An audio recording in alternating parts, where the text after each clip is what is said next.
Halo Sobat Raga Media, inilah prediksi soal tes tulis atau CAT dalam seleksi Panwascam pada Pilkada Serentak tahun 2024 dilengkapi dengan kunci jawaban.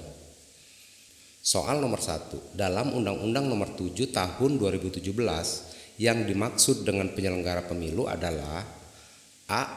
Bawaslu, B. Bawaslu dan KPU, C. Bawaslu, KPU dan KPI, D. KPU, Bawaslu dan Dewan Kehormatan Penyelenggara Pemilu atau DKPP, E. Benar semua. Jawaban yang benar untuk soal nomor 1 adalah D. Soal nomor 2, Sekretariat Panwaslu Kecamatan dipimpin oleh A. Kepala Sekretariat Panwaslu Kecamatan, B. Ketua Panwaslu Kecamatan, C. Anggota Panwaslu Kecamatan, D. Sekretariat Jenderal Bawaslu, E. Benar semua. Jawaban yang benar untuk soal nomor 2 adalah A.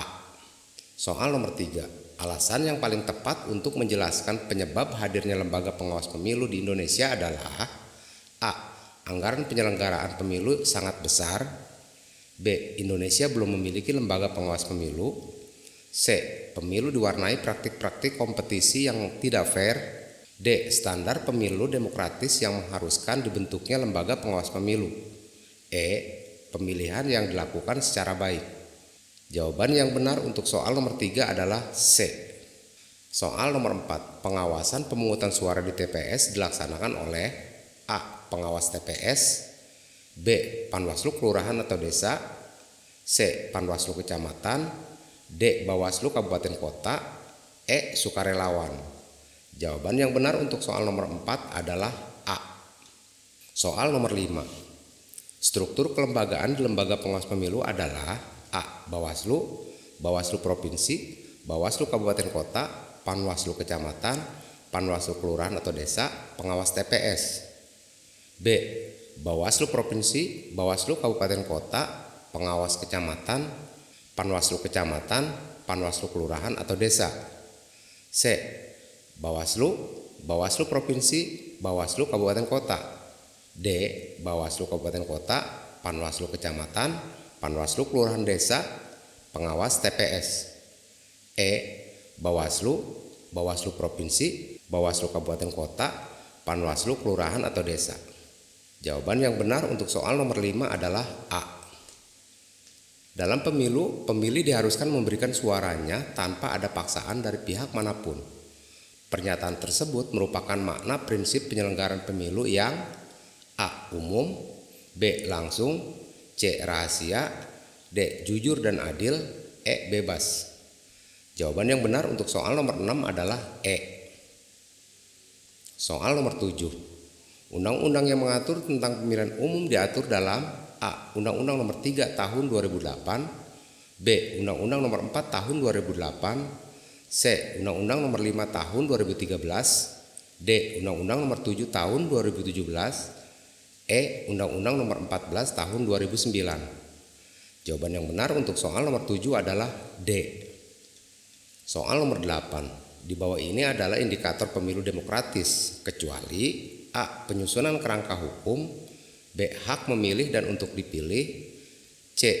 Kampanye pemilu yang demokratis, D. Akses media dan kebebasan berekspresi, E. Adanya lembaga pengawas pemilu. Jawaban yang benar untuk soal nomor 8 adalah D. Soal nomor 9, pengawas TPS berjumlah A. 1 orang setiap desa atau kelurahan, B. 1 orang setiap TPS, C. 2 orang setiap TPS, D. 3 orang setiap desa atau kelurahan, E. 5 orang setiap desa atau kelurahan. Jawaban yang benar untuk soal nomor 9 adalah B.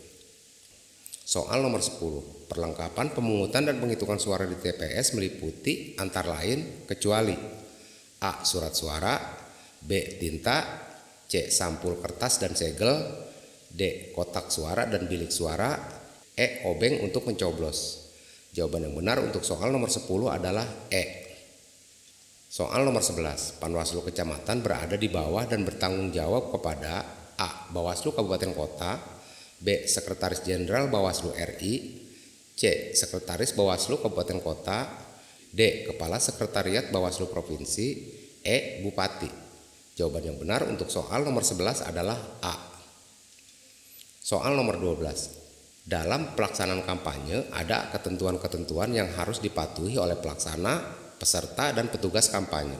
Berikut ini adalah larangan dalam kampanye yang harus ditaati oleh pelaksana, peserta, dan petugas kampanye, kecuali A. Mempersoalkan dasar negara Pancasila, pembukaan Undang-Undang Dasar Negara Republik Indonesia tahun 1945, dan bentuk negara kesatuan Republik Indonesia.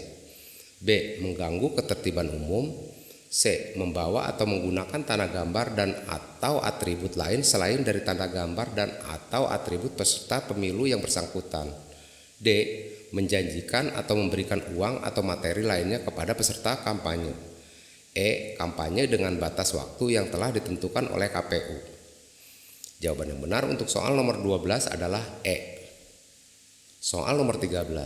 Pernyataan berikut ini merupakan kewajiban Bawaslu Kabupaten Kota dan Panwaslu Kecamatan, kecuali A. Bersikap tidak diskriminatif dalam menjalankan tugas dan wewenangnya.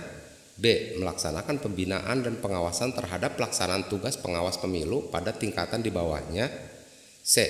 Menerima dan menindaklanjuti laporan yang berkaitan dengan dugaan adanya pelanggaran terhadap pelaksanaan peraturan perundang-undangan pemilu.